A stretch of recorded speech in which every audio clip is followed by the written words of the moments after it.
সমুদ্ৰ মন্থন হোৱাৰ আগমুহূৰ্তত কি হৈছিল যেতিয়া চাওক এদিন স্বৰ্গত ইন্দ্ৰাদী দেৱতাসকলে অপেশ্বৰীসকলৰ নৃত্য উপভোগ কৰি মানে বহি আছিল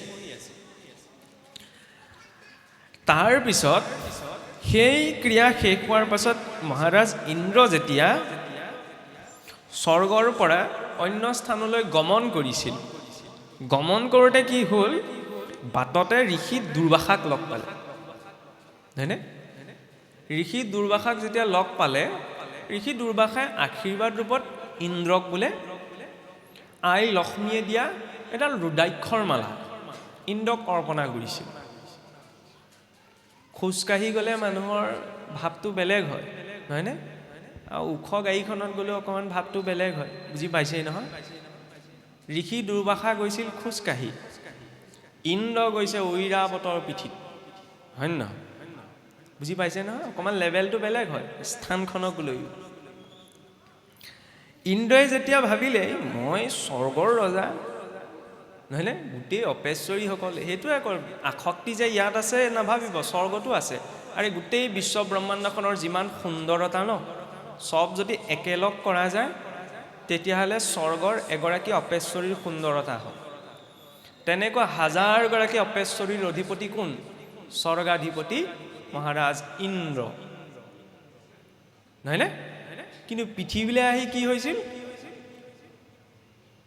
ঋষি গৌতমৰ পত্নী অহল্যাক দেখি বিমোহিত হৈ থাকিল মানে কি ক'ব বিচৰা হৈছে আসক্তি ইয়াতেই নাই আসক্তি তাতো আছে নহয়নে প্ৰমোশ্যন নোপোৱাকৈ বোলে খেতিটো কৰি থকা মানুহজনে আশা আছে এইটো নহয় প্ৰমোশ্যন পাই হাই ৰেংকিঙত থকাজনো আসক্তি আছে তাতোতো ইন্দ্ৰৰো আছে পিছটো নৰে যেতিয়ালৈকে ত্যাগ নহয় তেতিয়া ইন্দ্ৰই ভাবিলে যে মই এই মালাডাল কি কৰিম গছৰ গুটি মালা মই পিন্ধিম মই সোণৰ অলংকাৰ ৰূপৰ অলংকাৰ পিন্ধি আছোঁ এয়া মোক কি দৰকাৰ ল'লে আৰু দিছেতো নলওঁ বুলি ক'ব নোৱাৰে ন ঐৰাৱতক দি দিলে ঐৰাৱতৰ হাতী হয় ষষ্ঠী বুদ্ধি কি কৰিব মালাডাল সোঁডালে ঘূৰাই পেলাই লাহেকৈ পেলাই গচকি দিলে তেতিয়া ঋষি দুৰ্বাসাক খং উঠিলে হয়নে সেইবাবে চাওক বস্তুটো লাগিলে সৰুৱে হওক জীৱনত একো কামেই নাহক কিন্তু যেতিয়া শ্ৰেষ্ঠজনে গুৰুজনে কিবা এটা দিয়ে ন তাক গ্ৰহণকৰ্তাজনে বহুত ভাৱেৰে গ্ৰহণ কৰিব লাগে নহয়নে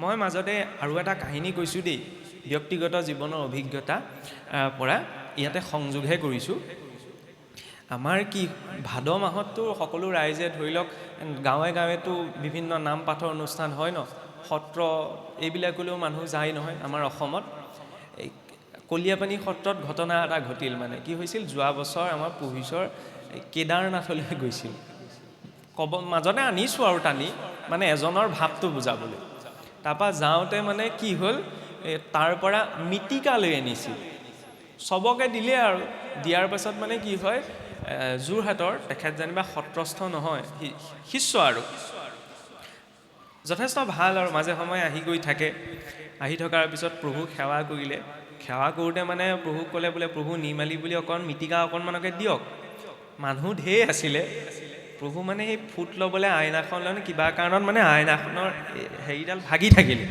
সেইদিনা আকৌ কি কৰিলে আইনাখনক মানে পিলাৰটোত ৰৈ থাকক বুলি এই শিলগুটি এটা মানে কোনোবা এজনে গৈ থৈ দিলেগৈ থলেও থলে বগা শিলগুটি থলেগৈ প্ৰভুৱে খপত খপত মৃত্তিকা টুকুৰা ঠাইত শিলগুটিটোকে দি দিলে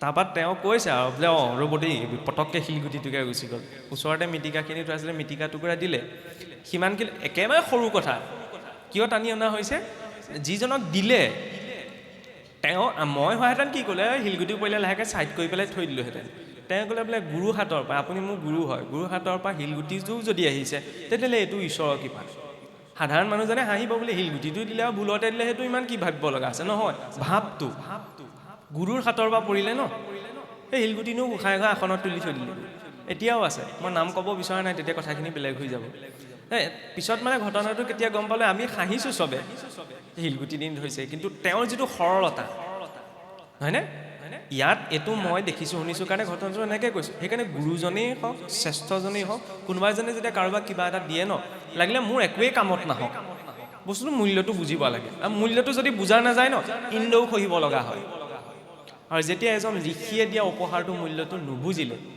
ইন্দ্ৰক ক'লে তুমি স্বৰ্গৰ অভিমানী হৈ পেলাই মই দিয়া নিৰ্মালী ৰূপত এই মালাডালৰ মূল্য নুবুজিলা, তোমাক অভিশাপ দিছোঁ, তুমি অহংকাৰৰ কাৰণে শ্ৰীহীন হ'ব লাগিব, তোমাৰ সমগ্ৰ দেৱতা মণ্ডলী শ্ৰীহীন হ'ব লাগিব, হয়নে? আৰু সেই ঋষিৰ বাক্য অনুসাৰে স্বৰ্গত শ্ৰীহীনতা, স্বৰ্গ লক্ষ্মী স্বৰ্গক বৰ্জন কৰিলে। বৰ্জন কৰাৰ পিছততো এতিয়া ডাঙৰ ঘটনা ঘটিল যে অসুৰসকলৰ বল বৃদ্ধি হ'ল, অসুৰেও স্বৰ্গ আক্ৰমণ কৰিবলৈ যুঁজা লাগিলে। তেনেকুৱাতে উপায় বিচাৰি স্বৰ্গৰ দেৱতাসকল ব্ৰহ্মাদেৱৰ ওচৰলৈ। ব্ৰহ্মাদেৱে ক'লে বোলে এতিয়া মই উপায়টো কেনেকৈ দিম, তোমালোকে নিজেই ভুলটো কৰিলা, মই নোৱাৰোঁ, মহাদেৱৰ ওচৰলৈ যোৱা, নহয়নে? তাতো ৰেংকিং, আমি ইয়াতহে একদম চিধাই যোৱাৰ কথা পাতোঁ। উচ্চ লোকত ঋষিসকলেও এটা ষ্টেপ ৱাইজহে যায়, আমাক কিছুসকলে চিধাই জখলাটো বনাই কয় একদম ডাইৰেক্ট। আৰে ডাইৰেক্ট নহয়, MLA জনৰ ওচৰলৈ যাওঁতেও ডাইৰেক্ট যাব নোৱাৰে, জগতৰ ঈশ্বৰ হয়, হয় নে নহয়? এটা পৰ্যায় সাপেক্ষে যাব পাৰি। এতিয়া ইয়াৰ পাছত কি হ'ল, মহাদেৱৰ ওচৰত যেতিয়া গ'লগৈ তেতিয়া মহাদেৱেও ক'লে বোলে উপায়টো বোলে প্ৰভুহে দিব পাৰিব, কাৰণ মহাদেৱ আকৌ বৈষ্ণৱসকলৰ ভিতৰত প্ৰধান হয়, বৈষ্ণৱ নাম যথাসম্ভৱ, নহয়নে? সেইকাৰণে মহাদেৱৰ নামত পাৰিলে ভাংকণ খাব নোৱাৰিলে ভাল, আমাৰ সমাজত প্ৰচলন হৈ থাকে যে তেওঁ বৈষ্ণৱ হয়, নহয়নে? শিৱ বিষ্ণুৰ মাজত কোনো ভেদ নাই। ইয়াৰ পিছত মহাদেৱে ক'লে বোলে আমি নাৰায়ণৰ ওচৰলৈ যাওঁ, কাৰণ সকলো আৰাধনাৰ ভিতৰত শ্ৰেষ্ঠ আৰাধনা কাৰ? আৰাধনা নাম সৰ্বেশাম বিষ্ণু আৰাধনাম পৰম। কোনে কৈছে? স্বয়ং মহাদেৱে কৈছে।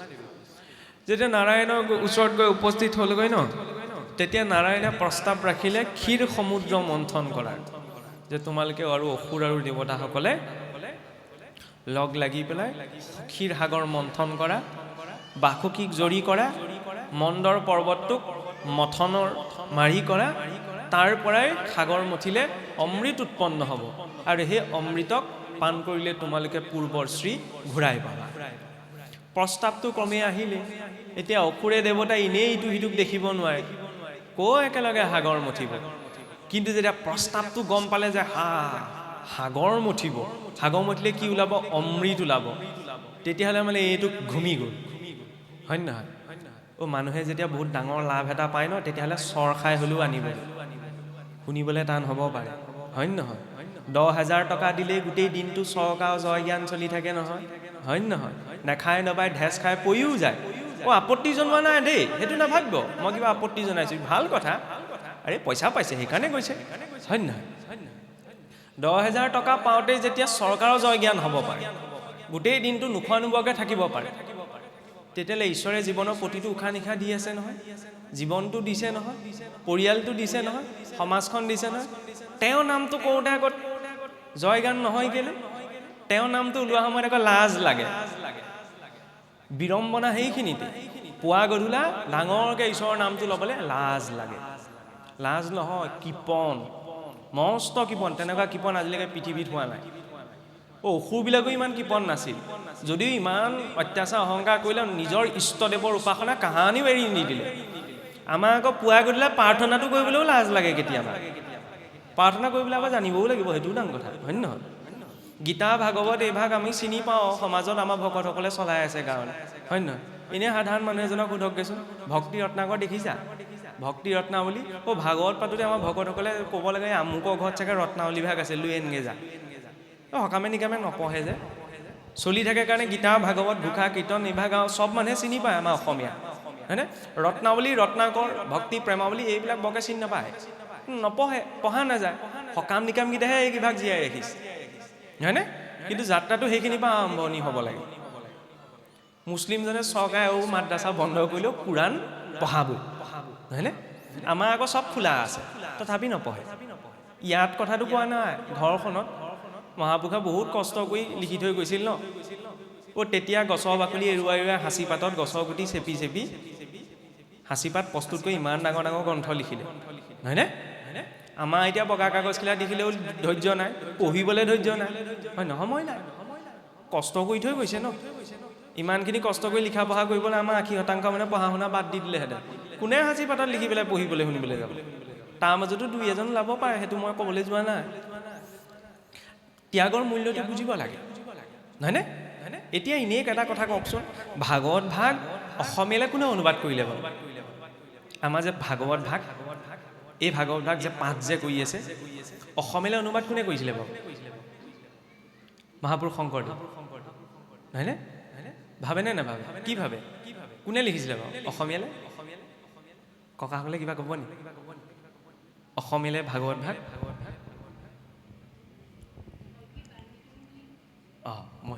মহৰ্ষি বাল্মীকিয়ে বাৰু ৰামায়ণহে লিখিছিল, হয়। মানে সংস্কৃতৰ পৰা ভাগৱত ভাগ অসমীয়ালৈ আমি যে এতিয়া পাঠ পঢ়ি আছো, কোনে লিখিছিল বাৰু? হে, কোনোবাই ক'ব নি? বাহিৰত থকাসকলক কোনোবাই ক'ব নি? কওকচোন, কিবা ক'ব নি? নকয় ন? এতিয়া বুজি পাইছেনে সমস্যাটো কি?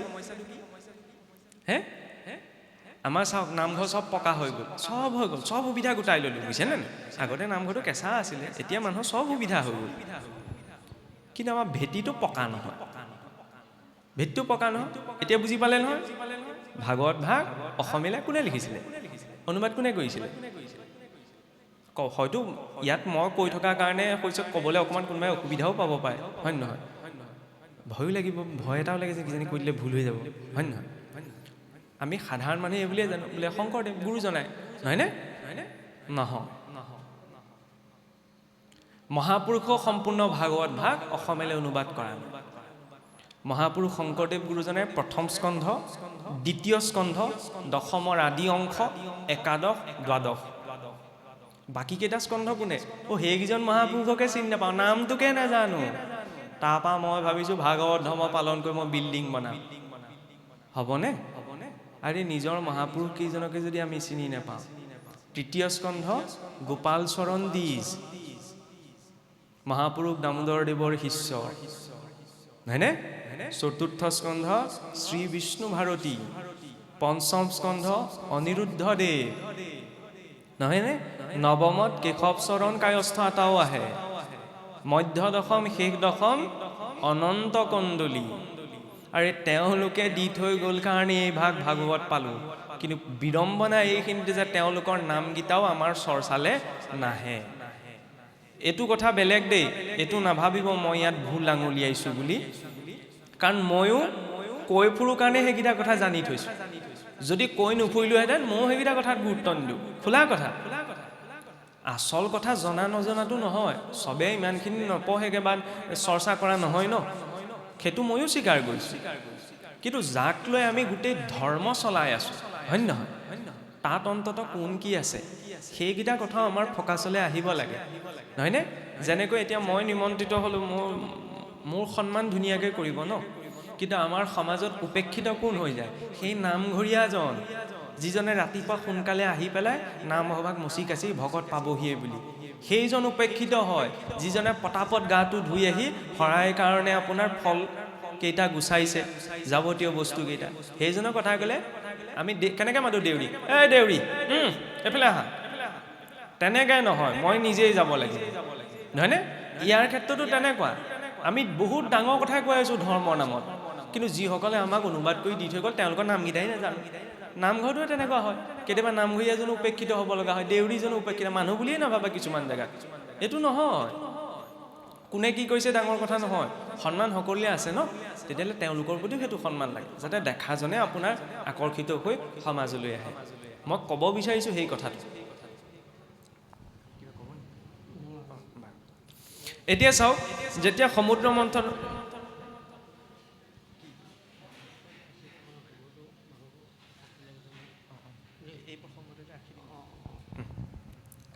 এতিয়া তাৰপিছতে কি হ'ল? সমুদ্ৰ মন্থন কৰিবলৈ গ'ল, প্ৰস্তাৱটো লৈ অসুৰবিলাককো ক'লেগৈ, বোলে সাগৰ মন্থন আহা একেলগে কওঁ, বোলে আমি নকওঁ দেৱতাৰ লগত, দেৱতাৰ নামেই নুশুনো, এই বোলে কৰিব লাগিব। বোলে কিয়? কাৰণ সাগৰ মন্থিলে অমিত ওলাব, অমিত সমানে সমানে ভাগ কৰি ল'ম। এই যেতিয়া ভাগৰ কথা আহে ন, ভাগ পোৱা বস্তু য'তে পায় ন তাত মানুহ যাবই, ভাগ নাপালে ক'লৈকো নাযায়। ভাগ, নহয়নে? ঘৰমূলি ভাগটো নাপালে বিপদ আছে আকৌ, নহয়নে? প্ৰসাদ ন্যূনতম, কাৰণ ঘৰলৈ পোৱাৰ লগে লগে আমাৰ এনেও প্ৰসাদ হৈ নাথাকে, বুজি পাইছে নহয়? সেইকাৰণে ইয়াৰ মূল্য এটা আছে, সেই মূল্যটো ৰাখিহে। এতিয়া চাওক, যেতিয়া প্ৰস্তাৱটো পাই গ'ল বোলে সাগৰ মন্থন কৰিলে অমৃত খাবলৈ পাব, সমানে ভাগ কৰি ল'ব, সাগৰ মন্থন কৰিবলৈ, এতিয়া বোলে ইমান ডাঙৰ সাগৰখন কেনেকৈ মুঠিম? বোলে মন্দ পৰ্বতটো আনিব লাগিব, নহয়নে? সেই মন্দ পৰ্বতটো কি? মনেইটো মন্দৰ পৰ্বত নহয়নে জৰি কৰিলে কাক বোলে এলা পেচা জৰিটো ছিগি থাকিব বাসুকি নাগক নহয়নে মনৰূপী মন্দৰক এই কালচক্ৰত পৰি কালৰ জৰিয়তেটো মঠি আছে দৈবিক সম্পদ আখৰিক সম্পদ দুইটাই শৰীৰৰ ভিতৰত আছে গীতাত আহে ন গতিকে মনৰূপী মন্দৰৰ মন্থন কালৰূপী জৰিয়ে জীৱই নিজৰ উপস্থিতিত সেই আখৰিক আৰু দৈবিক সম্পদৰ মাজতে হৈছে সাগৰ মন্থন কৰোঁতে ক'ব ধুনীয়া ঘটনা এটা ঘটে বোলে মন্দৰ পৰ্বতটো তললৈ গুচি যায় সেইকাৰণে তেতিয়া বোলে নাৰায়ণে কুৰ্ম অৱতাৰ ধাৰণ কৰি মন্দৰ পৰ্বতটো পিঠিত তুলি ধৰি আমাৰ জীৱনতো এনেকুৱা মুক্তি কোনে পায় আত্মাই পায় নি নাপায় আত্মাটো মুক্ত মুক্তি মনটোৱে পায় ন মন এব মনুষ্যানন বন্ধনাত কাৰণ মুক্ত মনটো কোনে ধাৰণ কৰি ৰাখিছে এই গোটেই সম্পূৰ্ণ অস্তিত্বক কোনে পিঠিত তুলি ৰাখিছে নাৰায়ণেই ন কুৰ্ম মানে আধাৰ শক্তি আসনত যেনিবা আমি ধৈৰ্য বুলি কওঁ আধাৰ শক্তিৰ ওপৰতেতো কাল আছে স্থান কালৰ একালিয়তাতেতো সৃষ্টি নহয়নে সেইবাবে কয় না আগতে বোলে কাছৰ ওপৰত অনন্তদেৱ আছে অনন্তদেৱৰ শিৰত বোলে পৃথিৱীখন আছে অনন্ত মানে সাপ এটা নহয় অনন্ত মানে কাল কাল মানে কি সময় সময়ৰ হাজাৰখন মুখ আছে কি সময় সকলো জেগাতে একেই নহয় বেলেগ বেলেগ এতিয়া কুৰ্মৰূপী নাৰায়ণে যেতিয়া মন্দৰগিৰি ধৰিলে দুইটি পক্ষৰ মাজত সাগৰ মন্থন আৰম্ভ হ'ল সমুদ্ৰ মন্থনত বোলে 14টা ৰত্ন উৎপন্ন হৈছিল 14টা ৰত্ন উৎপন্ন হ'ল 14টা বিশেষ বস্তু নহয়নে আমাৰ জীৱনতো সেই 14টা ৰত্ন আহে প্ৰথম কি উৎপন্ন হৈছিল কালকুট হলাহল বিষ বোলে ভাল কামটো আৰম্ভ কৰিছোঁ প্ৰথমতে কি ওলাব বিহে ওলাব বেয়া কামটো কৰিবলৈ গ'লে বিষ নোলায় হয়নে সেইখিনিতে ধৰি লওক কোনোবাই এনেই কথা এটা কৈছোঁ গাঁৱৰ মাজেদি কোনোবাই হিন্দী ইংৰাজী অসমীয়া ধুনীয়া গান এটা গাই পাৰ হৈ যাওকচোন এই বোলে ভাল গাইছে দেই বৰ ধুনীয়া গাইছে ৰাতি কোনোবাই এনেই পৰীক্ষা কৰি চাব পাৰে এনেই ভাগৱতৰ পদ এটি গুণগুণাই পেলাই গাঁৱৰ মাজেদি গৈ দেখুৱাওঁ পিছদিনা কবি কো পাগল জানো ভাগৱতে মূৰত ধৰি লাগিছে ৰাতি এদি গাই ঘূৰি ফুৰিছে সেইটো ভাৱনা আৰু এই নামতে যাহাৰ পুৰুষ উদ্ধাৰ নিন্দে দান ৰাখ বুলি জানিবা নিদিবাহা সাক্ষী খাইলে দুই আখি জানিবাহে সিটো কলি নহয়নে 10জনৰ মাজত বেয়া মাতটো মাতিলে কোনেও ঘূৰি নাচায় নহয়নে 10জনৰ মাজত গৈ কৃষ্ণ বুলি কৈ দিয়কচোন ঘূৰি ঘূৰি চাব এইজন ভকত ক'ৰ পৰা ওলালে হয় নহয় এনেকুৱা নোলাই নহয় নামটো তেতিয়া কৃষ্ণ ক'ব লাগে সেই বেয়াজন যাতে আঁতৰি যায় ভালজন কাষ চাপি আহে সেইটোও এটা দোষ আকৌ কিন্তু আমাৰ সম্ভৱ নহয়গৈ যাই হওক এতিয়া বিষ যেতিয়া ওলালে ভাল কাম এটা কৰিবলৈ জানে প্ৰথমতে বিহে ওলায় সেইকাৰণে বিহক অতিক্ৰম কৰিহে পৰৱৰ্তী বস্তুখিনি বেয়াটো শুনিব লাগিব ন বেয়াটো হজম কৰিব লাগিব তাৰপিছতে চবৰে মাজত হাহাকাৰ লাগি গ'ল বিহৰ প্ৰভাৱত সকলো একদম অচেতনৰ নিচিনা অৱস্থা ওলাল গৈ থৈ পেলাই ক'ৰ ওচৰ পালেগৈ ভোলানাথৰ ওচৰ পালেগৈ বোলে এইজনী ভোলানাথ এইজনী সহায় কৰি ভোলানাথ এইকাৰণে নহয় যে মই আৰু যিহকে গৈছোঁ যিহেকে তেওঁ বোলে খাই পেলাই ভাঙত একদম বোম ভোলা হৈ আছে যিহকে মন যায় তাকে দি দিব তেওঁ সমান বুদ্ধি আজিলৈকে কাৰো হোৱা নাই নহয়ো মহাদেৱৰ সমান বৈষ্ণৱো নাই আৰু ভগৱান বিষ্ণুৰ সমান শৈৱও নাই শৈৱ মানে কি যি শিৱ কুবাস্য মানে বৰ ধুনীয়া প্ৰসংগ আৰু মূল মত দুটাই আছিল শৈৱ মত আৰু বৈষ্ণৱ মত বৈষ্ণৱ মতৰ যি মূল মন্ত্ৰ ন সেয়া হৈছে অষ্টাদশাক্ষৰ মন্ত্ৰ নমো নাৰায়ণাই তাত 8টা আছে শব্দ বৰ্ণ আৰু শৈৱ মাৰ্গৰ মূল মন্ত্ৰ হৈছে পঞ্চাক্ষৰ মন্ত্ৰ 5টা আখৰ আছে নম শিৱায় ভাগৱতৰ কথা ক'বলৈ গৈ এইবোৰ কেলৈ গৈছে এতিয়া 2জনমান দেৱী মোবাইলত যে ওলাই আছে লিখিবলৈ এহালিচা আৰম্ভ কৰি গৈ শৈৱ মন্ত্ৰৰ কথা কৈছে বৈষ্ণৱ মন্ত্ৰৰ কথা কৈছে ৰহস্য আছে চাওক প্ৰতিটো মন্ত্ৰত তাৰ এটা মূল বৰ্ণ থাকে যাক কোৱা হয় জীৱ অক্ষৰ যেনেকৈ শৰীৰটো জীৱ আছে কাৰণে চৈতন্য হৈ আছে ন মন্ত্ৰটো তেতিয়াহে চৈতন্য হৈছে মূল জীৱ অক্ষৰটোৱে নমো নাৰায়ণায় তাত এনেকুৱা এটা বৰ্ণ আছে যিটো বৰ্ণ আঁতৰাই দিলে মন্ত্ৰটো সম্পূৰ্ণ নহয় মন্ত্ৰটোৰ বিপৰীত অৰ্থ হৈ যায় সেইটো হৈছে কি নমো নাৰায়ণায় ৰাটো যদি উলিয়াই দিয়ে নাৰায়ণ বুলি কাক কোৱা হয় নৰস্যায়নম ইতি নাৰায়ণম নাৰায়ণায় পৰ্বত যদি ৰা বৰ্ণটো আঁতৰাই দিয়ে তেতিয়াহ'লে কি হ'ব নমো না অয়নায় যি অয়ন নকৰি মিনিং নবনে তাৰ পৰা আহিলে কি ৰা বৰ্ণ শৈৱ মাৰ্গত পঞ্চাক্ষৰ মন্ত্ৰৰ নম শিৱায় তাৰ জীৱাক্ষৰ মন্ত্ৰটো হৈছে কি ম ন শিৱায় হৈ যাব তেতিয়া মটো যদি আঁতৰাই দিয়ে অষ্টাক্ষৰৰ পৰা কি আহিলে ৰা আৰু শিৱৰ পঞ্চাক্ষৰ মন্ত্ৰৰ পৰা কি আহিলে ম কি হ'ল বাৰু ৰা লগত ম যোগ কৰিলে ৰাম সেইবাবে ৰাম তাৰক মন্ত্ৰ তাৰক ব্ৰহ্ম বুলি কোৱা হয় ৰাম ৰহস্য উপনিষদ ৰাম সকলো নামৰ ভিতৰতে ৰাম নাম শ্ৰেষ্ঠ বুলি যে ক'লে ৰাম নাম সবাতো অধিক গুৰুজনাই জ্বলিছে কিয় শৈৱ মন্ত্ৰ আৰু বৈষ্ণৱ মন্ত্ৰৰ সংমিশ্ৰণত নিৰ্মাণ হোৱা বীজ মন্ত্ৰ হয় ৰ হৈছে অগ্নিৰ বীজ আ হৈছে অগ্নিৰ বীজ ম হৈছে চন্দ্ৰৰ বীজ সেই তিনিওটাৰ বীজ সংলগ্ন হলত ৰাম মন্ত্ৰ হৈছে ৰাম নাম হৈছে এতিয়া মহাদেৱৰ ওচৰত যেতিয়া পালেগৈ তেতিয়া মহাদেৱে তেতিয়া আই পাৰ্বতীয়ে ক'লে প্ৰভু বিহুপা খাই দিলে মই আপোনাৰ হৃদয়ত আছোঁ ভগৱান হৃদয়ত আছে হৃদয়টো পুৰিব তেতিয়া মহাদেৱে কৈছিল আৰু ইমান সাহস চাওক ৰাম নাম অখিল মন্ত্ৰ ম হৃদয়ে প্ৰতিষ্ঠম হলাহলম বা প্ৰলয়ানলম বিশতে কুতু ভয়ম যে যেতিয়া মোৰ হৃদয়ত ৰাম নাম ৰূপী বীজ মন্ত্ৰ আছে ন তেতিয়াহ'লে হলাহল কি বস্তু প্ৰলয়ৰ অনলো মই পান কৰিব পাৰিম কিন্তু হৃদয়ত বোলে ভগৱন্ত আছে সেইকাৰণে কণ্ঠতে ৰোধ কৰি দিলে সেইবাবে নীলকণ্ঠ হয়নে সেইজন হৈছে মহাদেৱ ইয়াৰ পিছত মহাদেৱে হলাহল গ্ৰহণ কৰাৰ পিছত তাৰ পিছতে কি উৎপন্ন হ'ল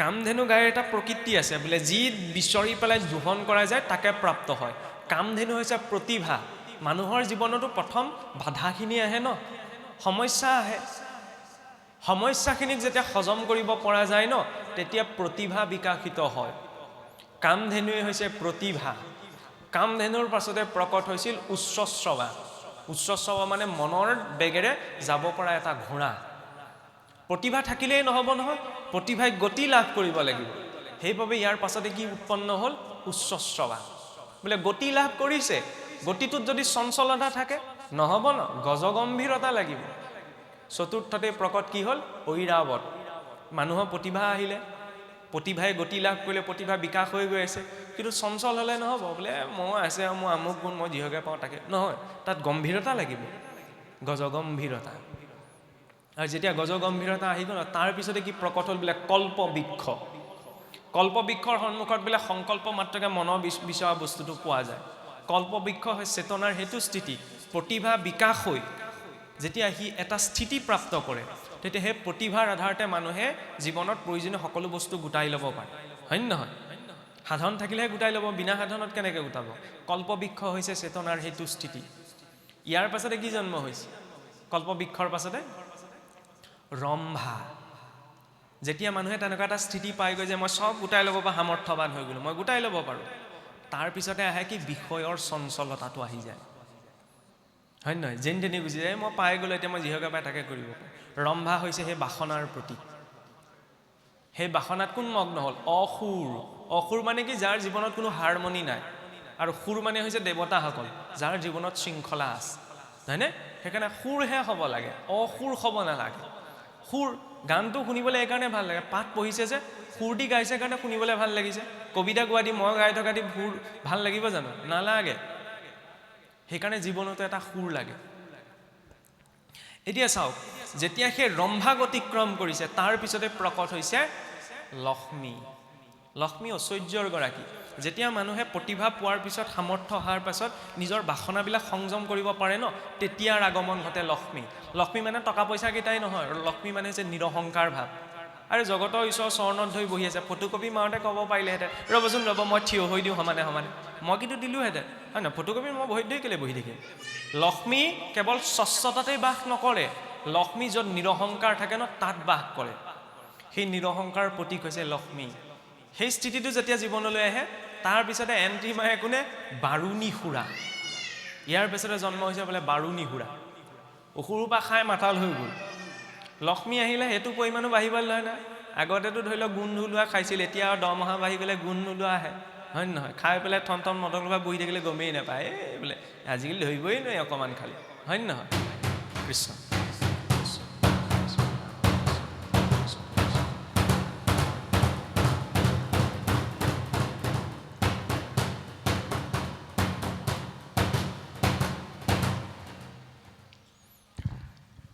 এইটো ছিগনেল আকৌ দম দয়া দান যে দমন কৰা দয়া কৰা দান কৰা দবা কোপটো যে মনত পেলাই দিয়ে আৰু সন্ধ্যা লাগিল নহয় পাহৰি থাকিবও পাৰোঁ নহয় এতিয়া চাওক যেতিয়া লক্ষ্মীৰ প্ৰকট হৈছে লক্ষ্মীৰ প্ৰকটৰ পাছতেই আবিৰ্ভাৱ হৈছে কাৰ? বাৰুণী সুৰা। বাৰুণী সুৰাক যেতিয়া অতিক্ৰম কৰে, বাৰুণী সুৰাকে নিচা যেতিয়া ঐশ্বৰ্য বৃত্ত গুছে, তেতিয়া মানুহৰ নিচাবিলাক বাঢ়িবলৈ ধৰে, হয় নে? বহুতৰ নিচা উৎপন্ন হ'ব পাৰে যে, কেৱল সুৰাপানতে যে মানুহৰ নিচা থাকে নহয় নহয়। কাৰোবাক গালি পৰাও কাৰোবাৰ নিচা হ'ব পাৰে, হয় নে নহয়? হয় নহয়? কাৰোবাৰ ভুলটোকে দেখি থকাটো মানুহৰ নিচা হ'ব পাৰে। নিগেটিভ ভাবি বুলি ক'লে ঢেৰ আছে নহয়। সেই স্থিতিটো উৎপন্ন কৰাৰ পাছতে কি প্ৰকট হৈছিল? চন্দ্ৰমা। যেতিয়া মানুহৰ নিচাটোৰ ওপৰত কণ্ট্ৰোল থাকে, সংযম থাকে ন, তেতিয়া ব্যক্তিত্বৰ শীতলতা প্ৰকাশ পায়। চন্দ্ৰ শীতল ন, সেই শীতলতা যেতিয়া আহে, ইয়াৰ পাছতে প্ৰকট হৈছে কি? পাঞ্চজন্য হংস। হংস মানে কি? নাদ। সেই ব্যক্তিত্বৰ শীতলতাৰ নাদ তেতিয়া চাৰিওকাষে ব্যাপ্ত হয়, হয় নহয়? শব্দ ৰূপত। আৰু যেতিয়া চাৰিওকাষে ব্যাপ্ত হয়, ইয়াৰ পাছতেই প্ৰকট হৈছে পাৰিজাত পুষ্প, যাৰ সুগন্ধিয়ে গোটেই পৰিৱেশটো পবিত্ৰ কৰি তুলিব পাৰে। ব্যক্তিত্বত যদি সেইটো গুণ আহিছে ন, তেতিয়াহ'লে সেই ব্যক্তিত্বৰ গোন্ধই গোটেই পৰিৱেশটোকো সুন্দৰ কৰি তোলে, হয়নে? শক্তি সেই মাটিকণত নাই তেতিয়া। শক্তি ক'ৰ পৰা আহিছে? সেই ফুলপাহিত। বৃক্ষজোপাতো নাই, কিন্তু বৃক্ষজোপাত থকা ফুলপাহিয়ে চাৰিওকাষটো সুগন্ধি কৰি তুলিছে। বুজি পাইছে নহয় ইনডাইৰেক্টলি কি কোৱা গৈছে? মাটিৰ বস্তু মাটিতে আছোঁ ন, শৰীৰটোৰ মূল্য নাই, কিন্তু এই শৰীৰত থকা জীৱটোক যদি এপাহি ফুলৰ দৰে বিকাশ কৰিব পাৰিছোঁ, তেতিয়াহ'লে চকু চবৰে যাব। কিন্তু ফুল লাগি নথকা কাঁইট গছজোপালৈ, কাঁইটীয়া গোলাপ ফুলজোপালৈ আৰু সন্মুখত থৈ চকুটো নাযায়, কিন্তু গেলেকনিৰ মাজত থকা ফুলি থকা ফুলজোপালৈ 1000 কিলোমিটাৰ দূৰৰ পৰা ভোমোৰাটো উৰি আহিব। সেইকাৰণে জীৱনটোত সেই সুন্দৰতাটো লাগে। আৰু সেই পাৰিজাত পুষ্পৰ পাছতেই জন্ম প্ৰকট হৈছে বোলে ভগৱান ধন্বন্তৰী, সমগ্ৰ বৈদ্য শাস্ত্ৰৰ জ্ঞাতা। আয়ুৰ্বেদৰ আবিৰ্ভাৱ ভগৱান ধন্বন্তৰীৰ পৰাই। দেৱালীৰ আগত এটা দিন আহে চাবচোন, মানুহে ধনতিৰস বুলি যে কয়। আমাৰ মানুহে ভাবে কি ধনতিৰস মানে কি? ধন শব্দটো যে আছে, সেইকাৰণে এতিয়া অসমীয়া পালন কৰিবলৈ ধৰিছে। লক্ষ্মী বস্তু এটা আনিব লাগে, বোলে ঝাৰু আনিব লাগে, সোণৰূপ কিনিব লাগে, তেতিয়া বোলে ঢেৰ লক্ষ্মী আহে। মানে ধন শব্দটো দেখিলে কাৰণে তেনেকুৱা এটা বনায়েই ল'লে। নাৰায়ণ নাহিলেও হ'ব, মুঠতে লক্ষ্মী আহিব লাগে। কোনোবাই কৰিছে, তাত আপত্তি জনোৱা নাই। ধনতিৰস ভগৱান ধন্বন্তৰীৰ আবিৰ্ভাৱৰ দিন, লক্ষ্মীৰ সৈতে জড়িত দিন নহয়। আৰু সেই ধন্বন্তৰী সেই জীৱনৰ সেই চেতনাৰ স্তৰটোৰ প্ৰতীক, যিটো স্তৰত সমগ্ৰ ঔষধি, ঔষধি মানে কি? কিবা এটা ৰোগত পৰিলে চিকিৎসা কৰিব পৰা ক্ষমতা ন, ৰোগ প্ৰতিৰোধ ক্ষমতাযুক্ত এটা পদাৰ্থ। চেতনাও তেনেকুৱা এটা স্থিতি প্ৰাপ্ত কৰে। জীৱনত পোৱা যিমানবিলাক ৰোগ আছে, ভৱৰোগটো এটা বেমাৰ নহয়। ঔষধ ক'ত আছে? ধন্বন্তৰীৰ হাতত। সেই ধন্বন্তৰী কোন? স্বয়ং পৰমাত্মাইতো ধন্বন্তৰী। সেই পৰমাত্মাইতো মোৰ ভিতৰত আছে ন। খালি সেই ব্যক্তিত্বৰ শীতলতা শংখ নিনাদ প্ৰকাশৰ জৰিয়তে সেই স্থিতিটো প্ৰাপ্ত কৰিব লাগিব। তাৰ পিছত অমৃত। অমৃতকো, অমৃত মানে কি? খোৱা বস্তু এটা নি? লীলাত তেনেকৈ দেখুওৱা হৈছে বোলে খোৱা বস্তু এটা। অসুৰক খাবলৈ নিদিলে, দেৱতাক খাবলৈ দিলে। ঈশ্বৰৰ পক্ষপাতিত্ব নাই কৰা। অসুৰে কাহানিও জীৱনত অমৃত খাব নোৱাৰে। কিয় নোৱাৰে জানেনে? অসুৰে নিজৰ শৰীৰৰ অমৰত্ব বিচাৰিছিল, যিটো স্বয়ং ব্ৰহ্মাদেৱৰ পক্ষেও সম্ভৱ নহয়। আৰু কল্পৰ অন্তত ব্ৰহ্মাদেৱেও নিজৰ শৰীৰটো এৰিব লাগে। কিন্তু দেৱতাই কিহৰ অমৰত্ব বিচাৰিছিল? আত্মাৰ। আৰু সেয়াইতো অমৰত্ব প্ৰাপ্তি। যিদিনা স্বজ্ঞান, আত্মজ্ঞান উপজে ন, জেঠীটোৱেও কৈছে, আপোনালোকে কয় নকওঁ, নহয়নে? যিদিনা আত্মজ্ঞান উপজে, সেইদিনাই তেওঁ অমৰত্ব প্ৰাপ্ত কৰিব পাৰে, সেইদিনাই তেওঁ অমৰ হয়। বেদত সেইবাবে সমস্ত জীৱক কোৱা হৈছে চিন্নন্তু বিশ্ব হে অমৃত পুতস্য আজু ধামানি বেদাহমেতম পুৰুষম মহন্তম আদিত্য বৰ্ণম তমসস পৰস্তাত। যে হে অমৃতৰ পুত্ৰসকল, মই সেই তিমি ৰাতিত পৰম পুৰুষক জানিব পাৰিছোঁ। যিদিনা ভগৱন্তৰ সন্মুখত জীৱ উপস্থিত হয়গৈ ন, সেইদিনা জীৱৰ বাস্তৱিক অস্তিত্ব বৰ্তি নাথাকে, জীৱই পৰমাত্মালৈ ৰূপান্তৰ হৈ যায়। সেয়া অদ্বৈতবাদৰ সিদ্ধান্ত। ভক্ত হনুমন্তক এবাৰ ভগৱান ৰামচন্দ্ৰই সুধিছিল যে তোমাৰ আৰু মোৰ মাজৰ সম্পৰ্ক কি? যে প্ৰভু, সেৱক ভাৱত মই আপোনাৰ দাস, জীৱৰূপত মই আপোনাৰ অংশ, আৰু তত্ত্বৰূপত আপুনিয়ে ময়েই আপুনি। সেয়াই ন, একে একে মিলিলে কি হয়? দুই হয়। একৰ লগত এক মিলিলে বিবাহ হয়, আৰু একৰ লগত এক মিলিলে একেই হৈ থাকে। সেইটো অদ্বৈতবাদৰ সিদ্ধান্ত। শ্লোকাৰ্ধেন প্ৰবক্সামি যদুক্তম গ্ৰন্থ কৌটিভি। যে মাত্ৰ আধা শ্লোকে মই এই কথা কৈছোঁ যে 1000 কোটি গ্ৰন্থই কি ক'ব পাৰে। 1000 কোটি কোটি গ্ৰন্থৰ সাৰ মাত্ৰ আধা শ্লোকত কোৱা হৈছে। কি বুলি? ব্ৰহ্ম সত্য জগত মিথ্যা। ব্ৰহ্মহে সত্য, জগতখন মিথ্যা, যাৰ সম্পূৰ্ণ সঁচাও নহয়, সম্পূৰ্ণ মিছাও নহয়। জীৱ ব্ৰহ্মইব কেৱলম, আৰু জীৱই সেই ব্ৰহ্ম। সেইবাবেতো জীৱ, বেদততো অহং শব্দৰ পৰা আমিতো অহংকাৰক এৰিবলৈ লাগি থাকোঁ। অহংকাৰ কোনেও এৰিব নোৱাৰে। অহংকাৰৰ পৰা সৃষ্টি হৈছে, ত্ৰিবিধ অহংকাৰ বেদত কৈছে অহং ব্ৰহ্মস্মৈ পৰীক্ষিতেও 7 দিন ভাগৱত শুনাৰ পাছত কি ক'লেগৈ মই পৰমাত্মা তো নাহিকে সংশয় বোলে ময়ে পৰমাত্মা ইয়াত মোৰ শংকা নাই নিজকে পৰমাত্মা বুলি কৈছে সেইটো ব্যৱহাৰত সম্ভৱ নহয় সেইটো অনুভৱত ব্যৱহাৰত দ্বৈতভাৱেই থাকে যে জীৱাত্মাও বেলেগ পৰমাত্মাও বেলেগ কিন্তু অনুভৱৰ স্তৰত জীৱাত্মা আৰু পৰমাত্মা এক হৈ যায় জুইৰ পৰা উফৰি অহা ফিৰিঙতিটো বেলেগ নহয়নে ফিৰিঙতিটো কেতিয়ালৈকে বেলেগ যিদিনালৈকে ফিৰিঙতিতে শুকান বনদৰা পোৱা নাই যেই ফিৰিঙতিতে শুকান বনদৰা পাই গ'ল সেইদিনা সেই জুইকুৰা আৰু ফিৰিঙতিটোৰ মাজত পাৰ্থক্য নাথাকিল ফিৰিঙতিটো কি হৈ গ'ল জুইকুৰা হৈ গ'ল যিদিনা ব্ৰহ্ম প্ৰাপ্তি হয় ন সেইদিনা জীৱ বুলি বেলেগকৈ অস্তিত্ব বৰ্তি নাথাকে তেওঁ পৰমাত্মাই হৈ থাকে সেইকাৰণে কৈছে সৰ্বম খলু ইদং ব্ৰহ্ম যে সমস্তই ব্ৰহ্ম খালি অনুভৱ নাই হোৱা কিয় অনুভৱ কিয় নাই হোৱা জানেনে একমাত্ৰ প্ৰকৃতি মায়াৰ বাবে সাংখ্যত কোৱা হৈছে 25টি তত্ত্বৰে শৰীৰটো গঠিত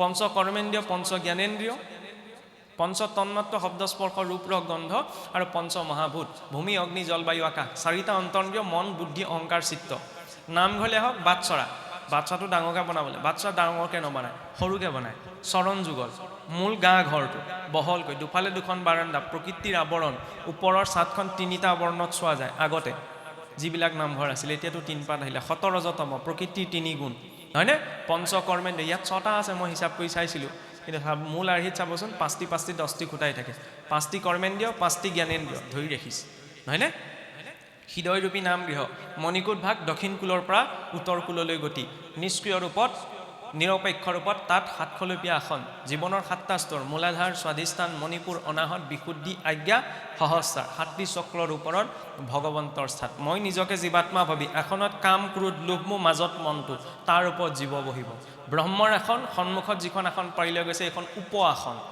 উপআসনৰ পৰা আছে উপাসনা আৰু উপাসনা কুণ্ডত যেতিয়া কিবা এটা জ্বলোৱা যায় ন তেতিয়ালে তাৰ পৰা উৎপন্ন হোৱা অৱশিষ্টখিনিকো কি বুলি কয় ভস্মই তিলকো গ্ৰহণ কৰা যায় আৰু যদি মই বাসনা কুণ্ডত জ্বলাইছোঁ তেতিয়ালে তাৰ অৱশিষ্টখিনি কি ক'ব ফুটচাই চোৱা বাচনহে ধুৱে এইটো ধুবলৈহে কামত দিব সেইকাৰণে অকণমান উপাসনাত অকণমান বাসনাত আপত্তি নাই তেতিয়া জীৱনৰ পূৰ্ণতা হয়নে নহয়